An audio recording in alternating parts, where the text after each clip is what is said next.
जय सिया राम। एक प्रश्न अलग अलग प्रकार से हमेशा पूछा जाता है। ये नेहा रावत जी ने ये पूछा है कि हेलो सर, मैं एक बात जानना चाहती हूँ कि क्या लड़कियों को सच में हनुमान जी की पूजा नहीं करनी चाहिए, क्योंकि आज एक लोग मुझसे बोले कि नहीं करनी चाहिए तुमको।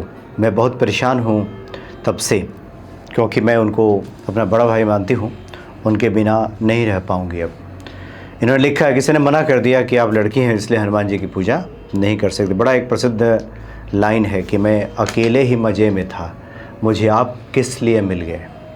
मुझे दर्दे दिल का पता न था, मुझे आप किस लिए मिल गए। कुछ लोग मिल जाते हैं इस प्रकार के जीवन में जो उथल पुथल मचा देते हैं। कुछ ऐसी धारणाएं, कुछ ऐसी बातें आपके मन में बिठा देते हैं कि सब गड़बड़ हो जाता है। अब भक्ति साधना अच्छे से चल रही थी, विश्वास जमा हुआ था, हनुमान जी को बड़ा भाई मान रही थी, उनकी पूजा आराधना कर रही थी। ऐसे में कोई मिल गए, अब कह दिया कि आप तो स्त्री हैं, आपको हनुमान जी की पूजा नहीं करनी चाहिए क्योंकि वो ब्रह्मचारी हैं।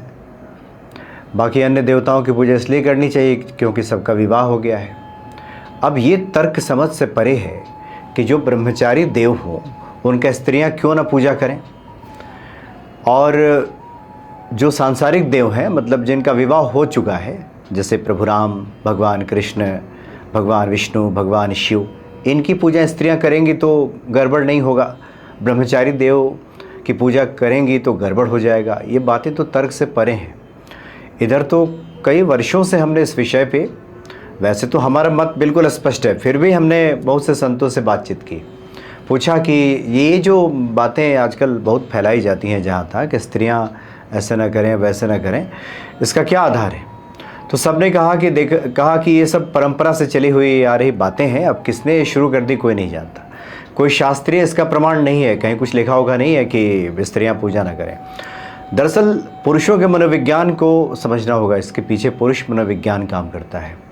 पुरुषों ने हमेशा स्त्रियों को छुपा के रखा, बचा के रखा, किसी का स्त्रियाँ स्पर्श न कर दें, किसी को छू न लें, उन्हें कोई छू न ले। अच्छी बात है, इस प्रकार के भाव रहे तो नतीजा ये हुआ कि कुछ लोग ऐसे भी आए जिन्होंने देवताओं से ही बचाना शुरू कर दिया। अब हनुमान जी ब्रह्मचारी देव हैं, तो स्त्रियां उनके स्पर्श करेंगी, जैसे चोला चढ़ाएंगी तो पूरे शरीर का स्पर्श होगा, तो ये बातें नागवार गुजर जाएंगी। हनुमान जी को तो कोई दिक्कत नहीं है उससे, वो तो देव हैं, उन्हें वाला क्या दिक्कत हो सकती है।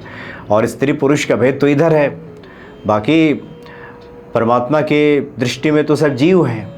स्त्री और पुरुष का भेद तो उनके भीतर विद्यमान है। जो गहरे सांसारिक लोग हैं उनकी भेद दृष्टि बहुत गहरी होती है, बहुत तगड़ी होती है, वो बहुत गहरे में बैठे होते हैं। वह एकदम कहीं कुछ घटना घटती है कहीं पे, तो सबसे पहले ये ध्यान जाता है कि स्त्री है कि पुरुष है। तो स्त्री पुरुष की जो ये दृष्टि है, ये जो भेद दृष्टि है, यहाँ भी काम करती है। इसलिए इसके पीछे ऐसा कुछ नहीं है कि नहीं करनी चाहिए हनुमान जी की पूजा, कहीं कोई प्रमाण नहीं। हाँ, ये बात अवश्य है कि किसी भी देवता को स्पर्श करते नहीं रहना चाहिए। आप किसी मंदिर में जाएंगे, गर्भगृह में जाएंगे, तो जो अधिकृत पुजारी हैं, जिनको भार दिया गया है, कुछ लोगों ने मिल करके स्वीकारा है कि ये पुजारी हैं, इनको ये भार दिया जाता है, तो शुद्धता अशुद्धता की जो जिम्मेदारी है वो उनकी हो जाती है। वहाँ की पवित्रता का ख्याल रखना। हम पुरुष ही हैं तो मंदिर जाते हैं तो स्पर्श थोड़ी करते चलते हैं, और स्पर्श करना भी नहीं चाहिए, नहीं तो महिमा खंडित होती है, मर्यादा भंग होती है। और धीरे धीरे आपने सुना भी होगा कि ये जो स्थान था पहले, यहाँ पे देवी देवता विराजते थे, बड़ी जागृत अवस्था में थे। धीरे धीरे अच्छे पुजारी नहीं आए, ठीक से पूजा पाठ नहीं हुआ, मंत्रोच्चार हवन इत्यादि नहीं हुआ, कर्मकांड नहीं चला, तो फिर धीरे धीरे वहाँ का जो प्रभाव है उस स्थान का कम होने लगा। वहाँ के जो जागृत देवता हैं उन्होंने स्थान छोड़ दिया।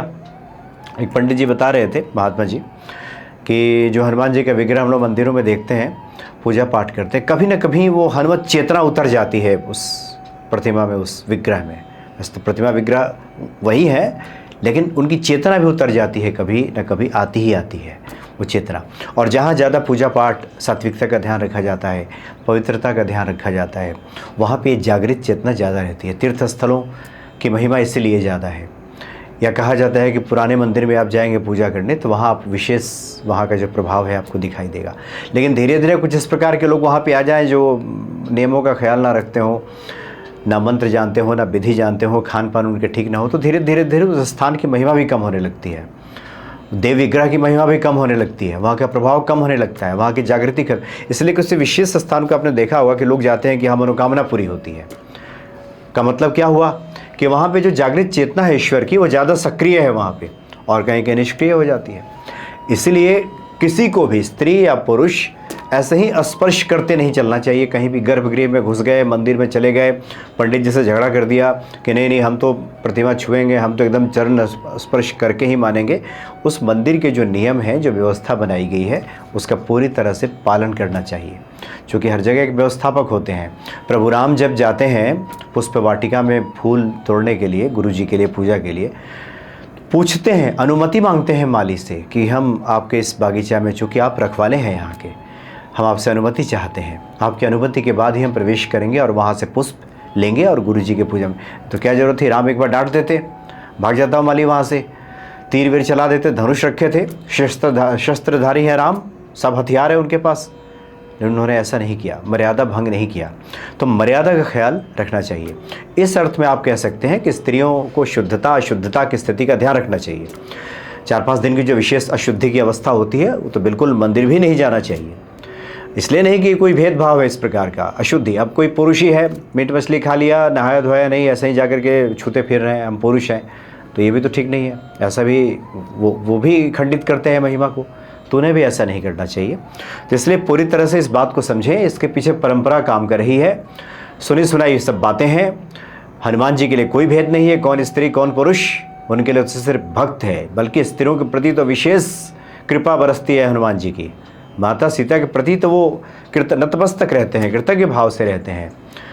और संसार में जितनी भी स्त्रियां हैं, देवी भागवत में दुर्गा सप्तशती में लिखा है कि माँ दुर्गा कहती हैं कि वो मेरे ही प्रतिरूप हैं, मेरा ही स्वरूप हैं वो। ऐसे में हनुमान जी को उनसे कोई दूरी और नाराज़गी क्या हो सकती है। इसलिए स्त्रियों को तो खूब पूजा करनी चाहिए हनुमान जी की। ये सब जितनी बातें सुनी जाती हैं इधर उधर, वो सब बातें हैं, इसमें कहीं कोई अर्थ नहीं था। इसलिए मैं अकेले ही मज़े में था, मुझे आप किस लिए मिल गए।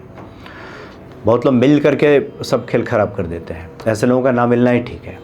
तो इस बात पे ध्यान देते हुए आप हनुमान जी को बड़ा भाई मानते हैं, हनुमान जी को बड़ा भाई मानिए, उनकी पूजा कीजिए, आराधना कीजिए। निश्चित तौर पे हनुमान जी कृपा आप पे बरसेगी। हम बहुत सी स्त्रियों को भी जानते हैं, यहीं दिल्ली में रहती हैं, जो लोग हनुमान जी को चोला भी चढ़ाती हैं। उनके भाव बड़े पवित्र हैं और वो कहती हैं कि जो पवित्र भाव है किसी का, तो फिर इसमें क्या, इसमें तो कोई ऐसी बात है नहीं, और खूब फल फूल रही है, खूब जीवन में आनंद ही आनंद है।